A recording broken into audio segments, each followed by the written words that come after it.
Timeless concepts from Physics Helpline. In this video tutorial, we will discuss a multiple choice question on the magnetic field produced at the center of a circular coil carrying a current. The question is as follows. Read the question carefully. The situation is shown in the figure. A circular coil ABCD is given to us. A cell is connected between the points A and C of the circular coil such that angle AOC is equal to 60 degrees. So let I be the total current drawn from the cell. This current is divided at A into two parts. Current I1 flows along ABC and I2 along ADC.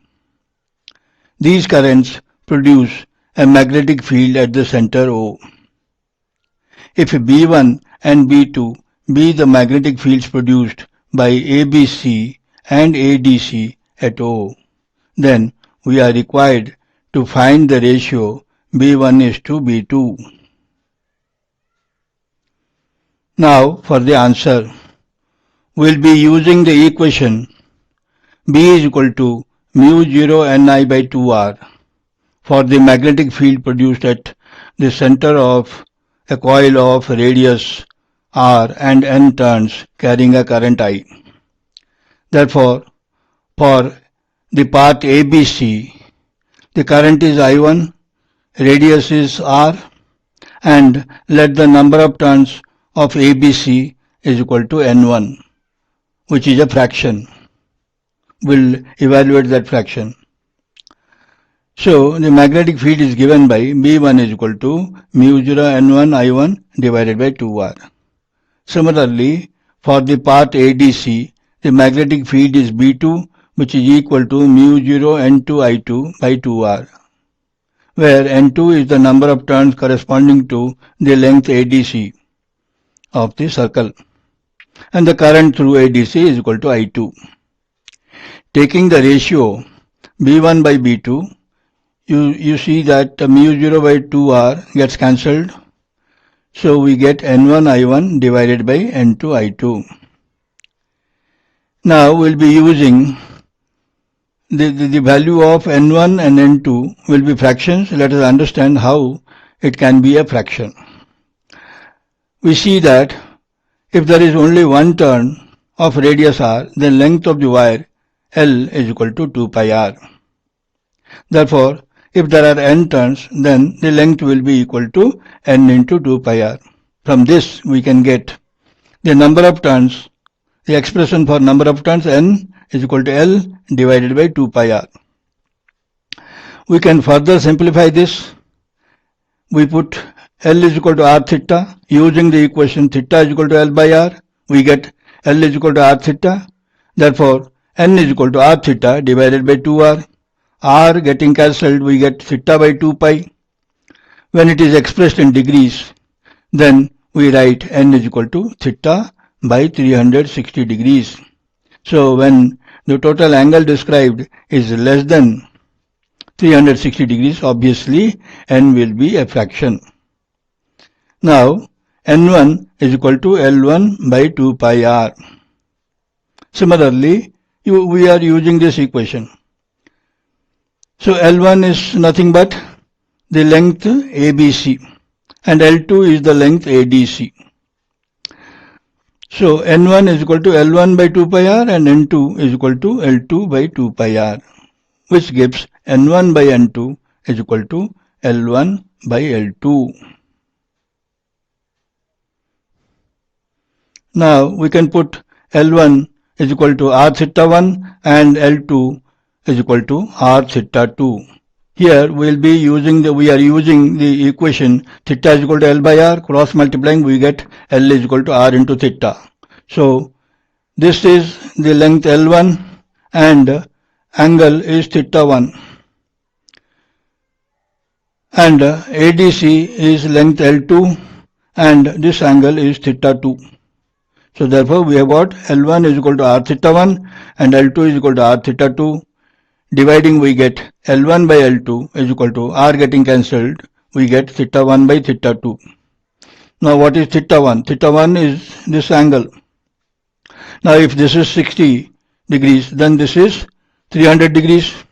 Therefore theta 1 is equal to 300 degrees and theta 2 is equal to 60 degrees.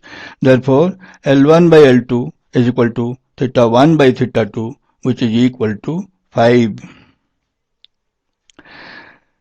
Therefore we get N1 by N2 is equal to L1 by L2. Therefore we write here N1 by N2 is equal to L1 by L2, which is equal to 5. Now we have found the ratio N1 by N2 already. Now we will find the ratio I1 by I2. Once we get that, we can find B1 by B2. Now I1 by I2. I1 is the current along ABC and I2 is along ADC. Since the cell is connected at A and C, then ABC, the resistance of ABC, the part of the wire ABC is denoted as RABC, and the resistance of the part ADC is denoted as RADC. So it is equivalent to a parallel circuit. Means two resistances RABC and RADC connected in parallel across the cell of voltage V.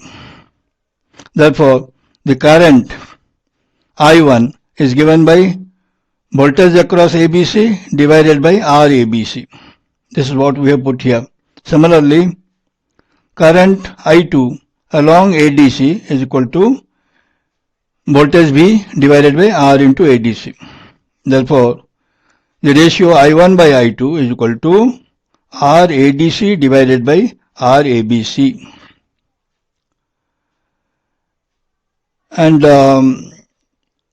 now we'll find the ratio of the resistances. We'll be using the equation R is equal to rho L by A, where rho is the specific resistance or resistivity of the material of the wire and L is the length of the wire, A is the area of cross section. Since ABCD is the circular wire is uniform, so therefore rho and A are constants for both parts ADC and ABC. Therefore we can safely write R is resistance is directly proportional to length. Therefore RADC divided by RABC is equal to length of ADC divided by length ABC. Length ADC is L2 and length ABC is L1. So I1 by I2 is equal to L2 by L1. So we have already found L1 by L2 is equal to 5. Therefore L2 by L1 is equal to 1 by 5. Therefore B1 by B2 will be using this equation. B1 by B2 is equal to N1 by N2 into I1 by I2. So B1 by B2 is equal to N1 by N2 is nothing but 5. So 5 multiplied by I1 by I2 is equal to 1 by 5. So 5 into 1 by 5 gives us 1.